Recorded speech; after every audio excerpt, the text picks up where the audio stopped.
हरे कृष्णा, राधे राधे। नमस्कार दोस्तों, आज की इस वीडियो में हम जानेंगे प्रतिदिन संध्या की पूजा हम किस प्रकार से करेंगे, कितने बजे करना चाहिए, दीपदान हमें कहाँ कहाँ अवश्य ही करनी चाहिए, क्या संध्या पूजन के लिए हमें स्नान करना जरूरी है या फिर पैर हाथ को धोकर भी हम पूजा पाठ कर सकते हैं। क्या संध्या के समय भी हमें भोग और आरती करना अनिवार्य है। देवी देवताओं के निमित्त हमें कौन कौन से इस समय कार्य अवश्य ही करना चाहिए। साथ ही यह भी जानेंगे क्या इस समय हमें तुलसी में जल देना चाहिए अथवा नहीं देना चाहिए। आइए वीडियो को हम स्टार्ट कर लेते हैं। नमस्कार दोस्तों, कैसे हैं आप सभी। उम्मीद करती हूँ आप सभी स्वस्थ होंगे, सुरक्षित होंगे और आप सभी को उत्तम भविष्य की कामना करते हुए आज का ये वीडियो स्टार्ट करती हूँ। प्रतिदिन पूजा पाठ तो हिंदू धर्म को मानने वाले या सनातन धर्म को मानने वाले सभी लोगों के यहाँ की जाती है। प्रातः काल की पूजा करना तो वैसे भी आसान है, परंतु संध्या काल को लेकर के मन में बहुत सारे संशय लोगों के मन में होते हैं। आज उन्हीं संशय को मैं दूर करने वाली हूँ। सबसे पहले हम जानते हैं प्रतिदिन संध्या काल की पूजा हमें किस प्रकार से करनी चाहिए और कितने बजे करनी चाहिए। देखिए, जिस प्रकार से सुबह सूर्योदय के समय हमें पूजा करने की प्रधानता देनी चाहिए, ठीक उसी तरह संध्या काल की पूजा जो है ना, वह गोधूली बेला में करने की सलाह हमारे शास्त्रों में बतलाई गई है। शास्त्र हमारा कहता है सूर्य उदय होते हुए हमें पूजा करनी चाहिए और उसी प्रकार से सूर्यास्त होते हुए हमें पूजा करनी चाहिए। संध्या काल की पूजा सूर्य अस्त होने से 1 घंटा पूर्व से लेकर के 1 घंटा बाद तक भी आप कर सकते हैं। यह सर्वोत्तम माना जाता है।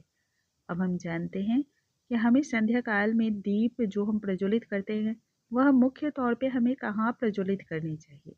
तो देखिए, संध्या काल की जो दीप होती है वह मुख्य द्वार पर अवश्य ही प्रज्वलित करना चाहिए, क्योंकि यह माँ लक्ष्मी के आने का द्वार होता है। इस समय माँ लक्ष्मी के आगमन का समय होता है।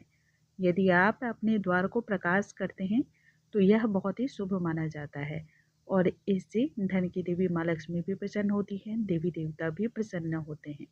ऐसा करने से हमारे पितर भी प्रसन्न होते हैं। इसलिए मुख्य द्वार पर एक दीपक अवश्य ही जलाएं। साथ ही अपने घर के देव स्थान पर भी एक दीपक प्रज्वलित करें। यदि आपसे संभव बन पड़े तो तुलसी मैया में दीप दान तो अवश्य ही करें। देखिए, दीपक ऐसा प्रज्वलित करें ना, क्योंकि बहुत सारे लोग बोलते हैं कि हम कितना दीपक रोज रोज प्रज्वलित करेंगे। तो इसका दूसरा उपाय भी है।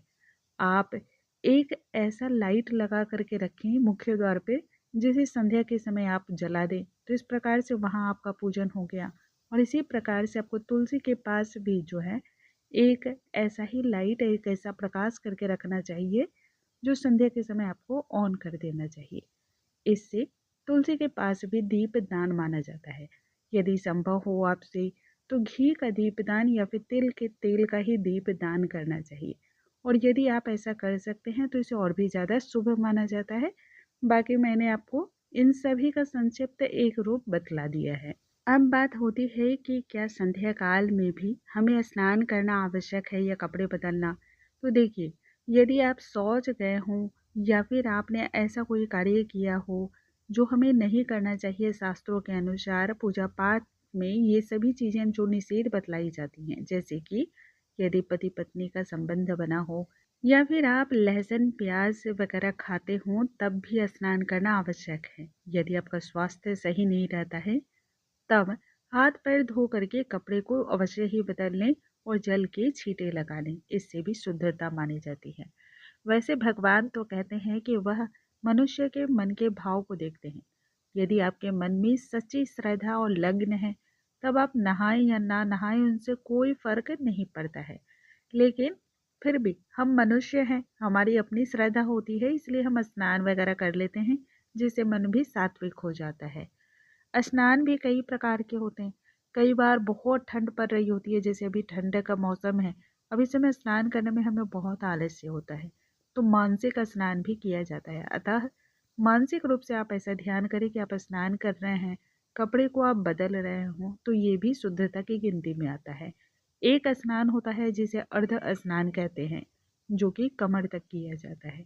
क्योंकि शौच वगैरह की क्रिया कमर से नीचे होती है, तो यह भी स्नान की एक क्रिया है।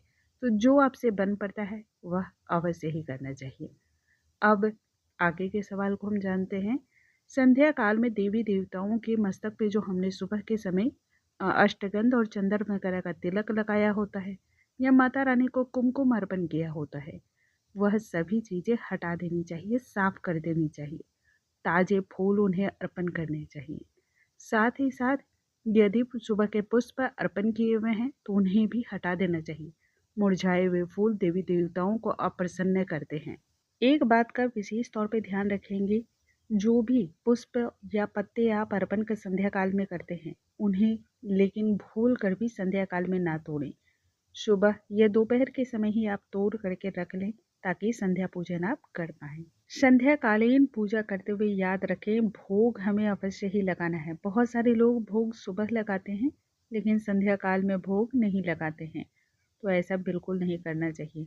जिस प्रकार से हमें भोग लगती है उसी प्रकार से देवी देवताओं को भी हमें भोग लगाना चाहिए, सुबह और शाम दोनों ही समय।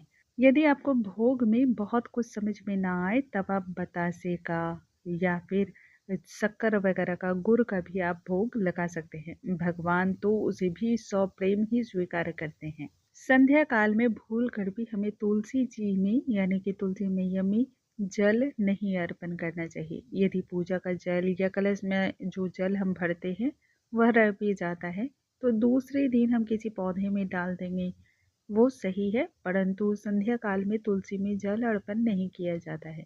इतना ही नहीं, यदि आप ऐसा माने शास्त्रों के अनुसार, तो किसी भी पौधे में संध्या कालीन में जल अर्पण नहीं करना चाहिए। उम्मीद करती हूँ आज का ये वीडियो आपको बहुत अधिक पसंद आया होगा। यदि वीडियो पसंद आया हो तो लाइक करना बिल्कुल ना भूलें। अगले वीडियो में नई जानकारी के साथ हम फिर से मिलेंगे, तब तक के लिए नमस्कार दोस्तों।